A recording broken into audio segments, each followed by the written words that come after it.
شباب جراحين العظام هنكمل النصايح بتاعت النيل. لما اجي اعمل نيل بروكسيمال او ديستال تيبيا، احنا عارفين ان احنا بنعمل نيلز في البروكسيمال تيبيا والديستال تيبيا في بعض الكسور، بالذات لو كانت دايفيزيال او ميتافيزيال سيمبل. طيب المشكله ايه في البروكسيمال والديستال تيبيا؟ ان احنا ادخل نيل عندنا 13 والدايمتر بتاع البروكسيمال تيبيا كبير، فده بيخلي البروكسيمال تيبيا توجل في فيرس فالجس.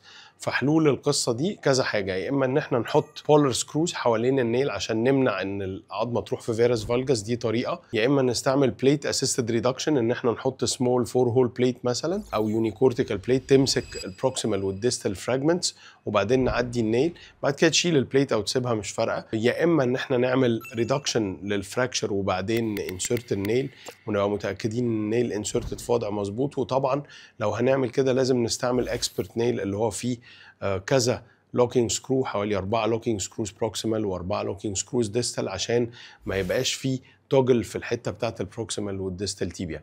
انا دكتور شريف خالد، وتابعوني عشان اقول لكم نصايح كتير قوي على الانتراميدالري نيلينج وتيبس اند تريكس عشان تساعدكم في العمليه.